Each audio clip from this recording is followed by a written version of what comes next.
Welcome back to Boring Reviews. Boring land. Oh, just kidding. Blasphemer! All Hello, right. Boring Review Nation! Kind of pointless. We know all things. Hello, Boring Review Nation! Gabe! Oh, Nick, yes. You see that? Professionalism, people. We get it right at least half of the time. I wonder if people watch this, they're like, guys, it's not that hard to point. Why you getting proud of yourself? You do it, okay? Everything's reversed. And it's all types of confusing. But we are here for another Aussie Rules football video reaction. Gabe, let us know. You know, there's something about sports that speaks to the soul, bro. And it doesn't really matter what sport you're talking about. They all seem to have huge fan bases. They all use, I think it's because we vicariously live through our athletes, you know what I'm saying? But there's something even primitive, about sports where, think about it, it goes back to biblical times, you know what I mean? Chariot races and Roman times, fighting lions and gladiators. It's just something that people love about sports. And I think that, not that we get political on this channel, Boring Reviews, but one of the funniest things I've heard this election cycle was Trump said, I brought back Big Ten football. Bro, and people were going nuts for it because that's how big it is. You bring me football and I will give you your vote. I'm just being honest, bro. Like, football is king in America. Sports is life. Sports is like, especially, bro, NFL, literally, they make so much money. Their GDP, annual GDP, could rival most small countries, all right? That's just, that's not hyperbole speaking. That's real talk, all right, cousin? And it's like the power that the NFL wields. Everybody loves it. And for me, I was talking to some of our fans, some of our community, and they were talking about how in Europe, really, football has taken over. Cricket's not as big or whatnot. And then, of course, somebody else said that's because they died with the Ashes in 2016. I'm like, you know how it is. I love it when they go back and forth in the comments. I be cracking up. Wow. Well, isn't that what the Ashes is named after in cricket? The day cricket died in England or whatever. So, but even in Australia, some people are like, yeah, cricket's still huge, but, they've got Aussie Rules football, and that's really, really big as well. So, I mean, for here in America, baseball is America's oldest pastime. It's the quote-unquote national pastime. But if you walk into any average restaurant, bar, school, I don't care where, and you take a poll, I'd say 8. What do you think, Nick? Is that too much? 8 out of 10 or 7 out of 10? All football fans, and maybe 3 out of 10 are baseball fans? Well, I would say less than that, but there's other sports, right? I would say, comparing the two, if you had a choice of two, then yes, definitely. If you had a choice, like what's your favorite sport, you'll have some soccer fans, but most will be football, probably at least 4 or 5 out of those 10. And then you have basketball, and then you have baseball and hockey and soccer, probably somewhere around the tie there. But sports is king. It really is, and it's not for everybody. I have 2 brothers, one younger, one older. One could care less about sports. One, he'll watch it when it's on. But as far as rooting, they don't have time for that kind of stuff. And maybe they're the smarter people for that. But I just love it. I love not just, whatever it is about sports that gets us excited, but I love the drama. I love the storylines. I love the competition. I love all of that. And that's why I say, if you're going to get into a sport, you need to know about the players. If you don't know about the players, about the history, you don't care if some guy just got X amount of runs or X amount of points or goals or marks or whatever. And speaking to that vein, we got a video about a specific player. This was requested by Stephen V, and this is about the marks this player got. Gabe, tell us the player's name. All right, so we're going to be looking at Nick Naitanui. If I mispronounce that, let me know. But I know in Hawaiian, and it looks like a Hawaiian last name. Usually the N and the I, you got that accent, so it should be Naitanui. But dude, the few videos I've watched of Aussie Rules football, I'm like, bro, that in rugby, those got to be some of the roughest sports to play. Bro. I'm like, oh my gosh, bro, them dudes are just man amongst men. Is it the closest thing to a real gladiator sport? You know what I mean? Go in there and die. You know what I'm saying? Dude, would you rather box or play Aussie Rules football, or in general? Think about it. Think about it hard. Listen, I am not one who likes, to get in a fight with someone, but I have sparred, if that's allowed, in the backyard with friends growing up, and I actually enjoyed that a lot more than I thought I would. There's something about and when we were sparring, right? We had the headgear, we had the gloves or whatever, but when you get popped in the head that first time, I'm a pretty nice guy. It turns a switch like, no, I'm going to get you back, and there's that competition of it. Right. So if I had to choose, I'm not going to get slaughtered on Aussie Rules Field. I'll take a few hits. I'll get knocked down and go good night. Maybe get a few shots myself. But, yeah, I would have to choose boxing if I had to. But I'm not itching to get to either one of those places. No, I feel what you're saying. But, I've always said this, even with the NFL. When you boxing, it's one-on-one. You know what I mean? You're in there and you see the guy in front of you, But when you play football, man, one guy may miss you, another guy's gonna hit you from the blind side. It's ugly, cousin. It's ugly. And I gotta say, these guys are absolutely true athletes. They're men amongst men. Oh, I'm excited to watch this video, guys. All that stuff. If you like the video, like and subscribe. I always forget to do the housekeeping. On every one of the videos, you can tell whenever I'm here, whenever Nick's here, like, oops, I forgot to, like and subscribe. Oops, I forgot to turn on monetization. Oops, I forgot to put out a title. Listen, I've already said, I'm not the guy you come to for professionalism. Just saying, all right, people? Just saying. So if there's something wrong with the video, it's probably me, not Nick. And, directed to Nick any which way.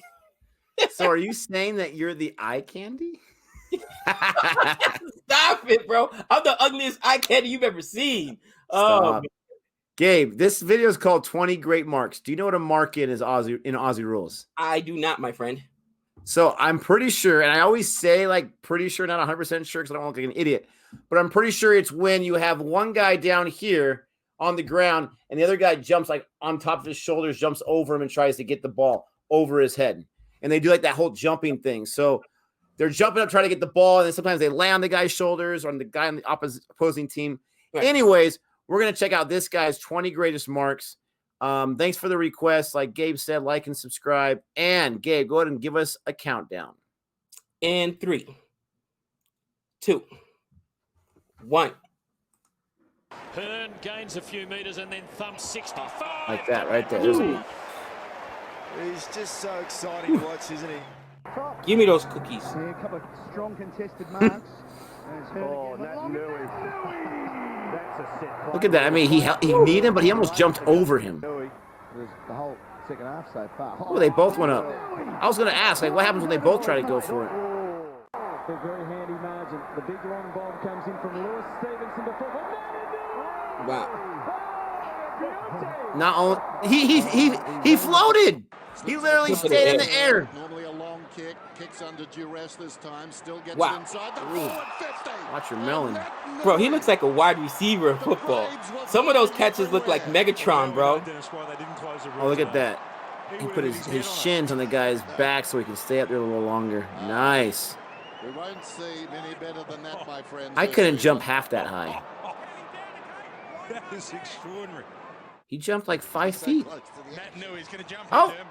Oh! Almost land the dismount.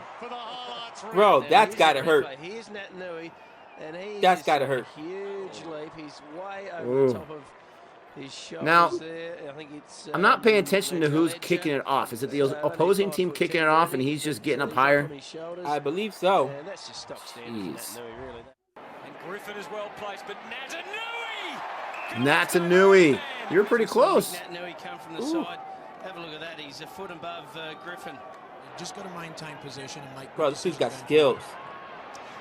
Yeah, it's not fair that someone's that athletic. It's just not fair.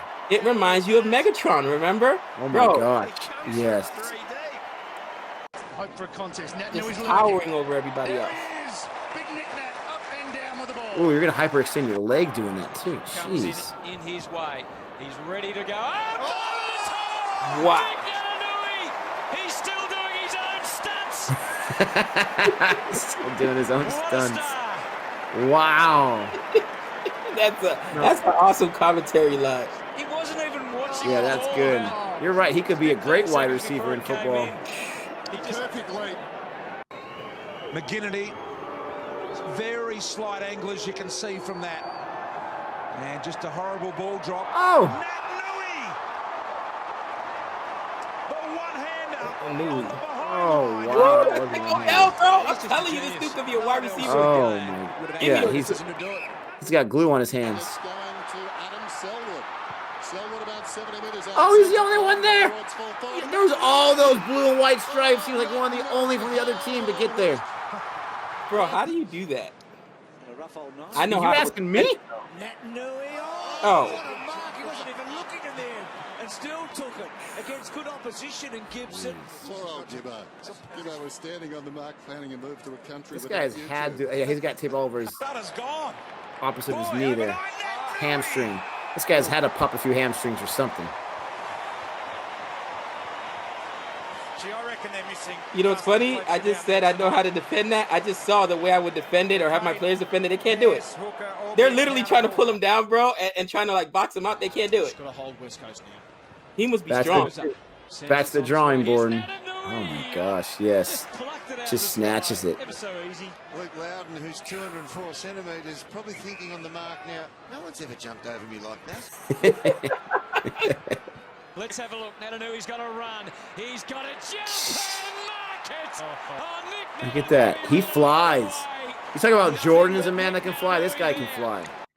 He has the ability to hang in the air for a while. He's always looked the same. He looked like when he was 18. he's looking a mature man. Yes. Oh, look at Naitanuiui. Oh! Oh my gosh. He Jeez. took his armchair with him and sat on top. Nick Naitanuiui. Give me those cookies. What about the view? Oh my gosh. That was fantastic, wasn't it? Gravity is no joke. Dude, the reckless abandon for one's own body. They're well beyond getting as Naitanuiui flies over the top. Just because Paul Lawson might have been the step ladder, but Oh, Darling. the bearded Friendly man. fire. Darling, was it? Friendly fire. Hearn heads to Naitanui, who's into the sky. Takes one for That's the ages. impressive. Fantastic mark from the ruckman for the West Coast Eagles.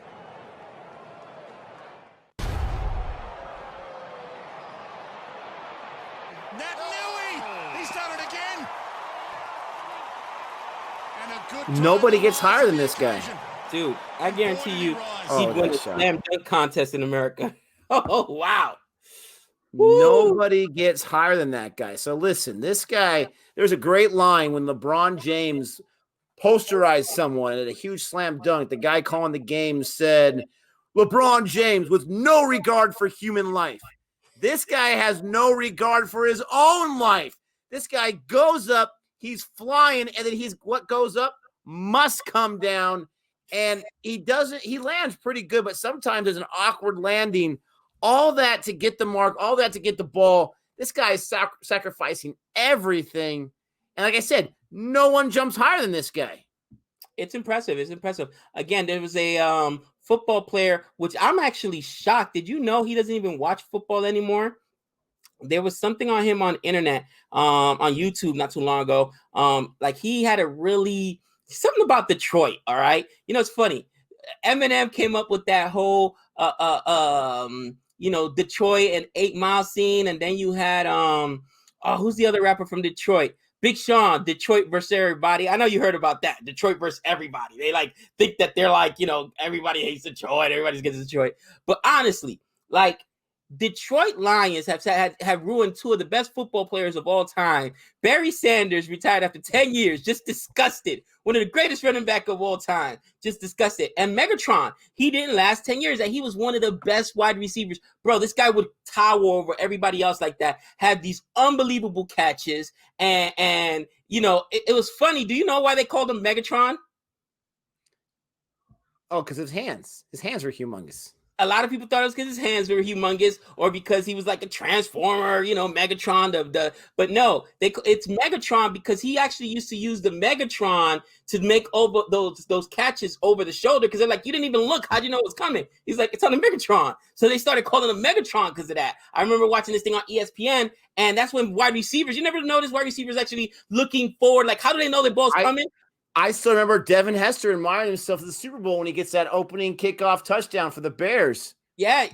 So they look at the Megatron. He was the first player to do that because they're like, how did he know? Was he, clairvoyant? How did he know the ball was coming? He's like, it's on the Megatron. You just look at the Megatron. He was like so calm about it. But yeah, this guy walked away from football and he doesn't even watch it anymore, which is sad. But that's what this guy, Naitanui, remind me of. Okay, he was very like Megatron, like just being able to tower over everyone and just hang in the air and do it effortlessly. Then the one catch, the one-handed, tell me that didn't remind you of Odell Beckham Jr. That's the catch that made him famous, though. The one-hander, I still got it. Where is it? I got it over there on my wall. You know what I'm saying? The one-hander, that is so hard to do, too. So hard to do. Very impressive. Again, the thing that really trips me out about this, though, is, okay, Trey plays football. He plays corner. Matter of fact, I just posted a video on our Twitter. I retweeted from his own Twitter we just started. He plays corner. Now they got him playing receiver as well. But he even says the pads actually help break the fall. It helps absorb some of the hits. These guys got no pads, bro. There's nothing to absorb. Oh my gosh. So when you and not just that, but they're in great shape. So they have no meat or no insulation to protect them. It's just bone falling down with that muscle in that bone. Yeah, it looked like there was one where he actually got hurt. Remember how he stayed down on the ground for a little bit? I was like, ooh, that doesn't look good. Let us know in the chat. Has this guy suffered a few injuries? You saw him taped up a little bit on his shoulder and on his knee. I guarantee you he's had to, Nick, because the way he plays as high as he gets, man, it's inevitable that he's going to come down wrong at some point. Well, I was wondering when I'm watching this guy, because I've always been always impressed by football players, but baseball players. You see it a lot in baseball. These infielders and outfielders that die full sprawl and they die for those balls. They die for a ground ball. There's no protecting yourself when you're a full out diving. You just got to hit the floor and absorb it. I've always been impressed by that because I have tried, like just with some friends at the park, like here, I'm going to try to dive and catch this. And they make it look so easy where they're just flat and they just fall flat. Like your instincts are to try to catch yourself with your fours or whatever. And it just looks really awkward. And so I've always been impressed with that. I don't know what's worse, going full speed and diving forward where you're parallel with the ground, or going full speed and jumping 5 or 6 feet in the air and then tumbling down straight where you don't really, you can put your hands out and your legs out, but you see guys break their bones doing that. I'm super impressed with how he's able to do that. And he's just like, all right, well, I'm just going to take a lick right here. Boom. I mean, that's a man amongst men right there. This sport has what it seems like a bunch of man amongst men. There was one video or one comment in another video I did at AFL where they said, there's actually not too many injuries, even though there's no pads and this or that. And some other guys like, not that much injuries. What are you talking about? And he listed like this one AFL greats like injury list. And it was like 20 different things this guy had broken or messed up and concussions and all this stuff. These guys are insane. They're insane and they're athletic. Bro, on Trey's football team, they just lost one of their I think he was a tight end or lineman, one of the guys, bro, on a non-contact injury. The guy just, because they were now on a screen and just on your own body weight trying to cut, you know what I mean? He lost his footing, bro. Knee went one way, body went the other way. There's no way looking at that you're gonna tell me that doesn't happen here. You're up in the air, you come down, other people are slamming into you. Listen, I got a question then. What are they getting in Australia? And can I get some of that for Trey? Because if these guys are getting injured, I don't know. Is it mother's milk? Are they taking what what Gouda's taking in Mirjapur, mother's milk? Like, how do you not get injured? Are you kidding me? Oh, dude, my gosh. It's all about mother's milk. Come on. Guys, we appreciate Steven. Thanks so much for the request. Let us know what are some other videos, some other compilations you want us to check out. Like I said, you can't get into the sport without knowing about the players. Let us know, is this guy still playing or is he a retired great? Let us know maybe some other great moments, other great things. One question I had for the audience with AFL is, do you have one or two guys who are really good at those marks and you put them in a specific position to get those balls? Because this guy's got to be one of the best at it from based on all that and having a compilation for it. Or does this guy just do everything where he can kick it with accuracy, he can get the marks, he can run real fast? Let me know. Let us know. Don't forget to like and subscribe. And if you want to see more, let us know. Until next time. We know all things.